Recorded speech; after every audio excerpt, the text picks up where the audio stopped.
My wife slept with my best friends. I took his job, his apartment, and let them figure out what rock bottom feels like together. I'm a 32-year-old guy. And for years, I thought I had the perfect life. My career was stable. My marriage felt solid, and my best friend Kyle had been like a brother to me. I've always prided myself on being dependable, the guy people could lean on, whether it was at work, with family, or with friends. Loyalty isn't just something I talk about, it's how I live. I never imagined anyone I trusted could turn into a source of betrayal. Rachel and I had our routines, little rituals that made life feel warm. Friday nights were movie nights, with her curled up on the couch and me making popcorn. Weekends meant long drives to the countryside or impromptu hikes, sometimes with Kyle tagging along, laughing like a kid. I'd watch Rachel's face light up at the smallest things, her fascination with wildflowers on a trail, the way she'd sing along to songs she barely knew. I loved that. I thought those moments, simple and perfect, cemented the foundation of our marriage. Kyle had been in my life since college, charismatic, effortlessly funny, and the kind of guy who could make a room feel alive. I trusted him with my secrets, my money, my marriage. He was like a brother, the kind I never had. The three of us were inseparable. Brunches, late-night poker games, trips to the beach. Kyle fit in naturally, making Rachel laugh in a way that was contagious, and I admired that he could make her so happy. But over time, subtle things started nagging at me. Rachel would joke about funny little crushes, sometimes nudging Kyle playfully. And while I laughed it off, there was a hint of something in her eyes on intensity I didn't understand. Kyle would shrug, chuckle nervously, or brush it off, but the air between them seemed charged with unspoken familiarity.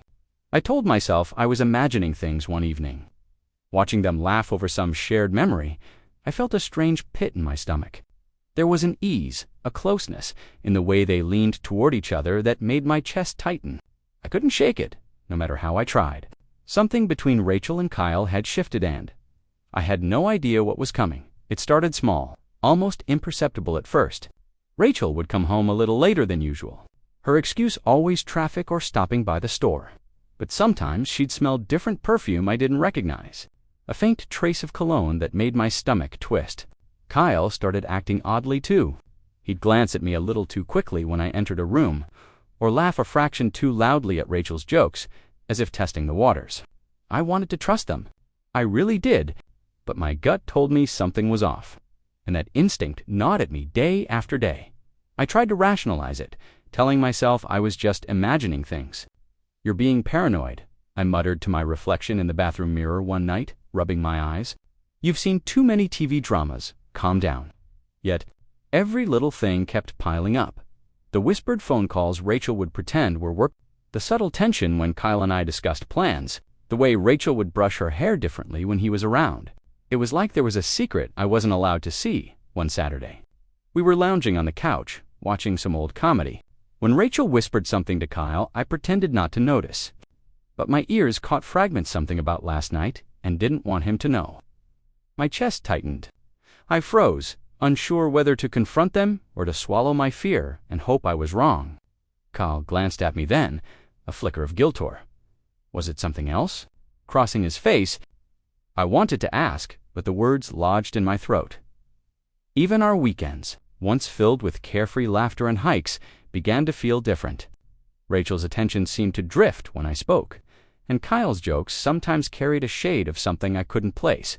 I'd lie awake at night, replaying moments in my head, trying to convince myself that I was overreacting, but the unease lingered. That tension grew quietly, but relentlessly. One evening, I glanced at Rachel and Kyle laughing together over a shared memory, and something in their body language froze me in place. They were closer than friends, closer than I'd ever imagined, and for the first time, I felt that pit in my stomach deepen into something darker. I didn't know it then, but the life I thought I had was starting to unravel, and the betrayal I feared was about to hit me like a freight train. I'll never forget the day I found out. I came home early from work, hoping to surprise Rachel with lunch, maybe catch a quiet moment together. The house was unusually quiet, the kind of silence that makes your skin crawl. As I stepped into the bedroom, I froze. There they were, Rachel and Kyle, tangled together in a way that left no room for misunderstanding. My heart slammed against my ribs like it was trying to escape my chest. My mind screamed, this can't be real, but every instinct, every nerve ending, told me otherwise. I just stood there, paralyzed, watching the two people I loved most betray me in the most intimate way imaginable. Rachel's eyes widened when she saw me, guilt and panic flashing across her face, while Kyle scrambled to cover himself, stammering excuses that sounded hollow even to him. "It's not what it looks like," Kyle whispered, but his words were empty. I didn't need to hear more. The smell of their closeness, the heat of the moment, the laughter they'd shared just minutes ago, of it assaulted me. I felt my world fracture in real time. I wanted to scream, to yell, to throw anything but my throat had locked up. I could feel tears pricking at the corners of my eyes, hot and bitter. How long? I managed, my voice trembling like a fragile wire. Rachel swallowed hard, tears spilling down, but Kyle avoided my gaze, looking ashamed and yet defiant. I realized then that this wasn't a mistake. It had been happening behind my back, slowly, while I trusted them completely. The betrayal wasn't just emotional, it cut into the very foundation of who I was. Every sacrifice I'd made, every late night working overtime so Rachel could chase her dreams. Every moment I'd trusted Kyle as my brother now felt like it had been mocked. My mind raced through every memory, replaying moments that suddenly carried a poison I hadn't noticed before. I wanted revenge. Part of me wanted to storm out, destroy their happiness, make them feel even a fraction of the pain they'd inflicted. But another part, colder, calculating, told me to wait, to plan, to watch. I clenched my fists until my knuckles whitened, my chest aching with a mix of rage and sorrow. I didn't know it yet, but the life I had known was over, and the games were only just beginning after that day. I realized something important. Reacting in the moment would only make me lose control. So I withdrew. Not from life entirely, but emotionally. I went through the motions at home, smiled when Rachel looked at me, laughed at Kyle's jokes when he came over, all while my mind was a storm of plotting and anger. Every glance, every interaction, I studied them, cataloging patterns, weaknesses, and cracks. I had trusted them blindly, but now I had leverage and I intended to use it. Rachel noticed my shift immediately. "Are you okay?" she asked one evening, brushing a strand of hair from her face as we sat on the couch. I nodded, forcing a calm that I didn't feel. "Yeah, just tired from work." She frowned, but didn't press further. Kyle, on the other hand, seemed to sense the change more acutely. He tried slipping in casual comments, little jabs to gauge my reaction, but I held my ground, letting the tension hang thick in the air. I had become a predator in the guise of a friend, and they didn't know it yet. I started documenting everything. Small mistakes Kyle had made at work, casual lies about his achievements, Rachel's careless spending, moments of indiscretion. I wasn't going to confront them directly, not yet. The plan was to let them continue thinking they had the upper hand, while I quietly shifted the board in my favor. It was intoxicating in a way, feeling power return after the shock of betrayal. For the first time since that day, I felt like I was back in control. I also began testing their reactions. A late accidental phone call from Rachel's boss, a pointed comment about Kyle's reliability in front of mutual friends, small nudges to see how easily they could be rattled. Each time they faltered, I noted it, relishing the subtle crumbling beneath their facade. The stakes were rising, and I could feel it. One night I watched them laugh over some inside joke, oblivious to my presence. My chest ached with betrayal, but beneath that pain was a strange thrill because I knew exactly what was coming next, and it was going to hurt them more than anything I had felt that day. I started where it would actually hurt his job. I knew Kyle's pride was fragile. He'd built his identity around being the fun guy who could charm clients and close deals. So I leaned on the one thing I'd always had: relationships, quiet conversations with people I trusted at his company. Casual mentions of missed deadlines, gentle reminders about accuracy, nothing that would look like sabotage.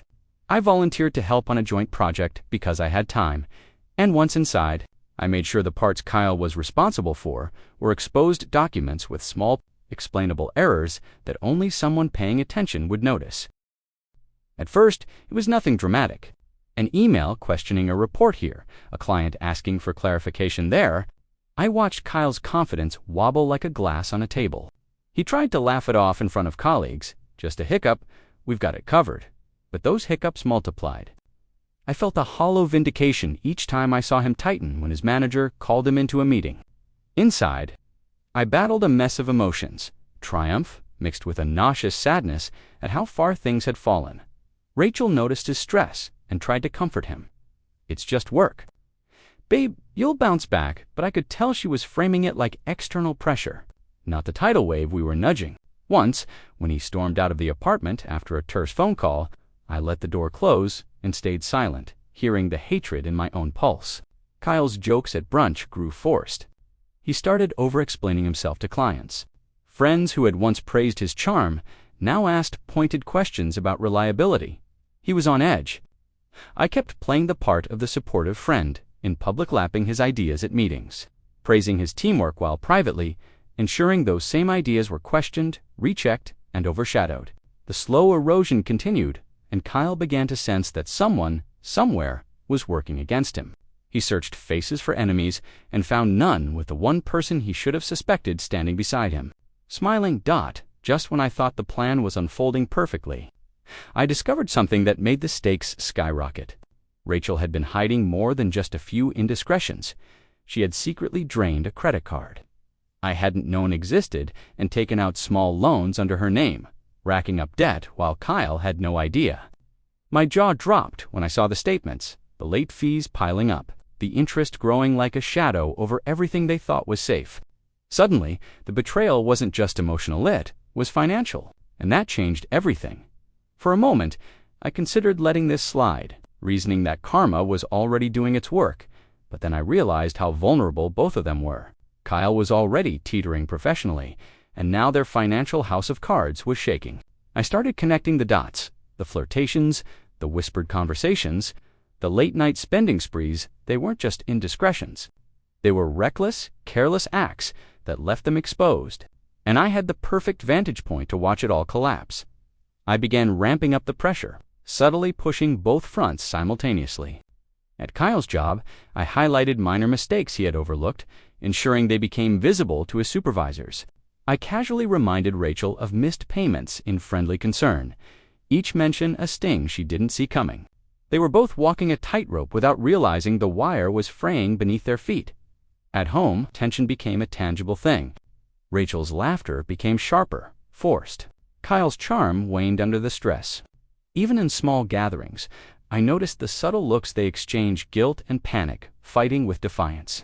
Every misstep, every slip, fed my careful orchestration. That night, as I watched them bicker quietly over dinner about who had forgotten a bill or mismanaged a task, I felt a strange mix of satisfaction and sorrow. They were unraveling, and yet I couldn't shake the sadness at how far we'd all fallen from the life we'd once shared. I knew then that the hardest, most satisfying part was still ahead, and I would make sure they truly understood what it felt like to hit rock bottom by now. Kyle and Rachel were unraveling in ways I hadn't fully anticipated. Kyle's confidence was shattered. He second-guessed every word, every decision. Even minor comments from colleagues made him flinch. Rachel was panicking too, obsessively checking balances, guilt and fear threading through her smiles whenever I was around. The subtle power shift was intoxicating. I could see them fraying, and it thrilled me in a way I hadn't expected. I started using social situations to my advantage. At group dinners or casual hangouts, I would drop casual observations about Kyle's reliability. Nothing direct, just little seeds that made people question him. "I don't know how he keeps it all together sometimes," I'd say, a faint shrug, and watch as friends' eyes flicked, weighing the comment. Rachel caught these moments, her lips pressing into a thin line, realizing they weren't just innocent jokes anymore. The tension was mounting, and I could see panic flicker in both of them. At home, I remained outwardly calm and supportive. Kyle would complain about work stress, and I'd offer advice. "Maybe you should double-check the reports tomorrow," all while knowing he'd already been set up for failure. Rachel's attempts to placate him grew frantic, as if she could somehow save the crumbling illusion of their perfect life. Every interaction became a minefield for them. Every careless comment or glance could trigger another collapse. The psychological manipulation was subtle, slow, and deliberate. I didn't need to yell or confront. They were already destabilized from within. I watched as guilt, shame, and fear intertwined, making them question themselves and each other. They were desperate for control in a situation they couldn't see, and I was quietly orchestrating every misstep. One night, I overheard them whispering in the living room, voices low but trembling. I didn't intervene, just watched from the hallway, letting the anxiety settle like a fog. They were starting to realize that the life they had built on lies and deceit was slipping, and soon they'd understand the full weight of their actions. I smiled quietly, savoring the anticipation because the worst was yet to come. The next step was personal. Kyle and Rachel's apartment, a place they both treated like a sanctuary. A symbol of their independence was now within reach. I had quietly discovered that Kyle had missed a few key payments, little things he thought inconsequential. I spoke to the landlord under the guise of helping a friend and found a legal angle that allowed me to step in. Suddenly, the very space they had taken for granted, where they had plotted and laughed behind my back, was slipping through their fingers. When I told Rachel, her reaction was immediate panic, pleading, desperation. "You can't do this. That's our home," she cried, her voice trembling. Kyle tried to intervene. Anger and embarrassment mixed on his face, but I remained calm, almost clinical. "It's not about taking it from you," I said softly. "It's about understanding what it feels like when your choices have consequences." The apartment had been a safe space for them, and now it was becoming a pressure cooker for the guilt, shame, and fear I had meticulously nurtured. Every interaction after that became a study in tension. Rachel begged for compromise, offering to pay back debts or make amends, but I had no interest in shortcuts. Kyle tried to reason to negotiate, but their panic only heightened my satisfaction. I watched as the once confident couple, so sure of themselves and their actions, frantically scrambled, trying to regain stability. They had no idea how quickly their control had slipped. Even small things in the apartment became tools. A mislaid bill, a late fee notice, a maintenance warning. I let them pile up, each one another not tightening around them. The air was thick with tension, and their whispered arguments in the kitchen were almost tangible. That night, I lingered in the hallway as they fought quietly, guilt and fear mingling in their voices. Kyle's jaw was tight. Rachel's hands trembled as she gestured wildly. I didn't intervene, just let them simmer in the consequences of their actions, and in the quiet satisfaction of watching them crumble. I knew that the real lesson, the understanding of rock bottom, was finally taking hold by this point.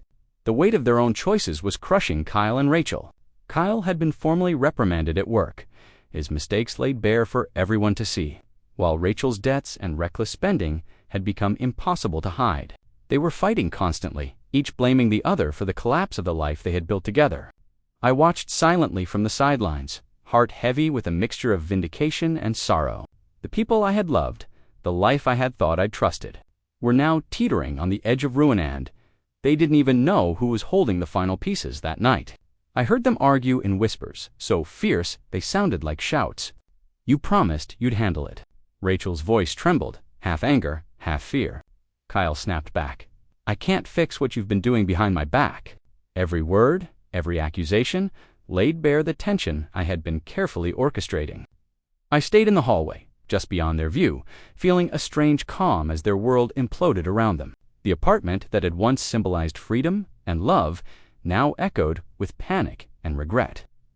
I caught myself reflecting on my own path of betrayal, the heartbreak, the sleepless nights trying to reconcile the people I trusted. It was a rock-bottom moment for me too, in its own way, because the people I had loved and protected had betrayed me, and there was no going back to the innocence I had once felt. But unlike them, I had a plan, and patience had become my weapon.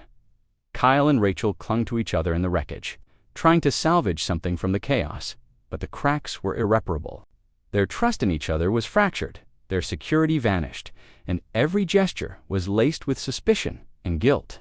I realized then that true rock bottom isn't just about losing what you have. It's about facing the consequences of choices you thought were harmless until it's too late. And as I closed the door behind me that night, leaving them to stew in the ruins they'd created, I felt the final pieces click into place. They were learning what it really meant to hit rock bottom, and I had been the quiet witness to it all. The day finally came when I couldn't remain just a silent observer. I called Rachel and Kyle into the living room, my voice calm but carrying a weight they hadn't felt in months. "We need to talk," I said, letting the words settle between us like a storm cloud. For the first time in weeks, I looked at them directly, really looked, and saw the mixture of guilt, fear, and helplessness etched into their faces. No lies, no excuses. Just raw realization that the world they had taken for granted was gone. I laid everything out there: betrayals, the hidden debts, the professional mistakes, the lies. I didn't yell. I didn't scream. I just stated facts, quietly, deliberately, each one landing like a hammer blow. Rachel tried to interrupt, her voice faltering. But I held up a hand. Kyle's eyes darted around, desperate for an ally, for a lifeline, and found none. The facade was gone. The weight of every secret, every misstep, every betrayal I had witnessed came crashing down on them in that room for the first time. They saw me not as a man they could manipulate, not as the dependable husband or friend, but as someone who had quietly reclaimed control. They were cornered, forced to face themselves, their choices, and the destruction they'd caused. "You wanted to know what rock bottom feels like," I said softly. "Now you know." Their silence was suffocating, the tension almost physical. I watched them stumble through apologies, their voices shaking, fumbling over admissions of guilt, but I didn't respond. I didn't need to. The damage was done.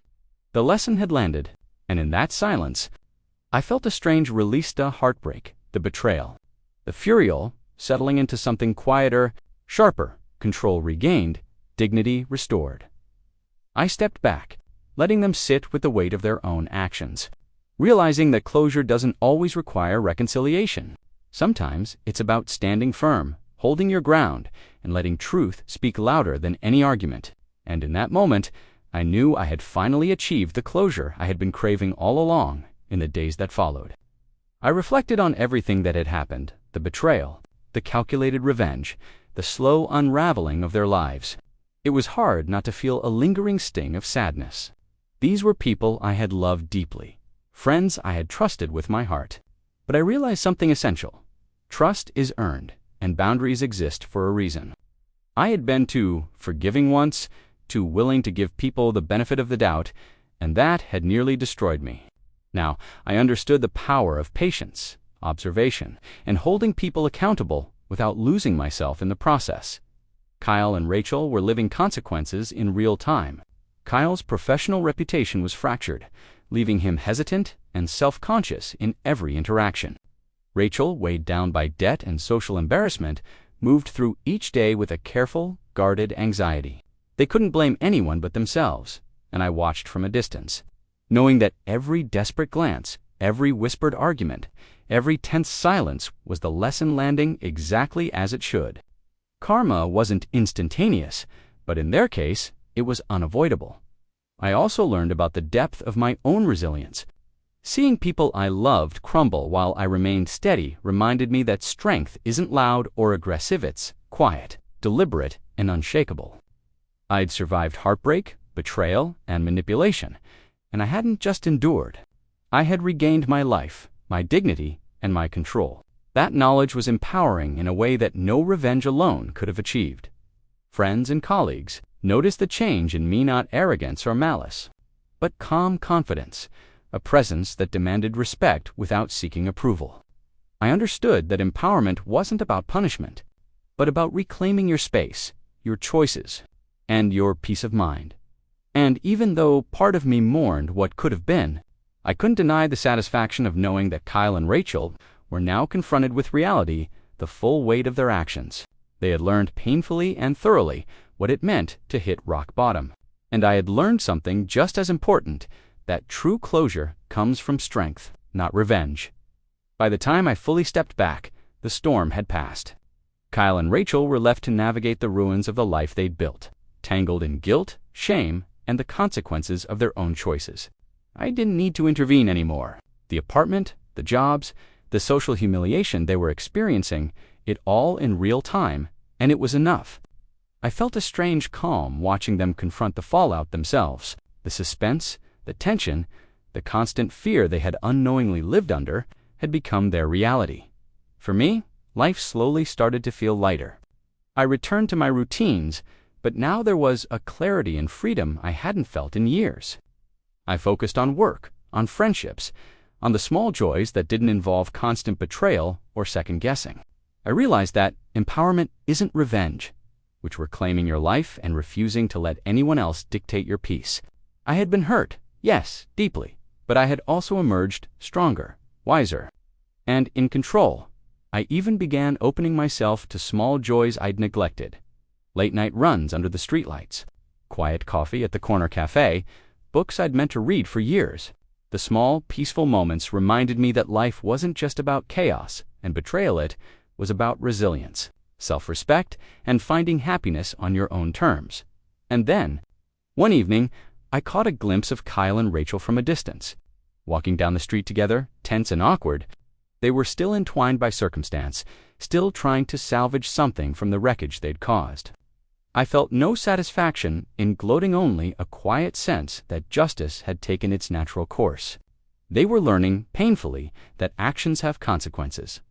I leaned back in my chair, sipping my coffee, and smiled softly. The life I thought I'd lost had returned stronger than before, and I could finally breathe. I knew I had reached a turning point, a future full of possibilities built on my terms. Betrayal had tried to break me, but instead, it had led me to empowerment, freedom, and the knowledge that I would never let anyone undermine me again. And for the first time in a long time, I felt truly, undeniably free.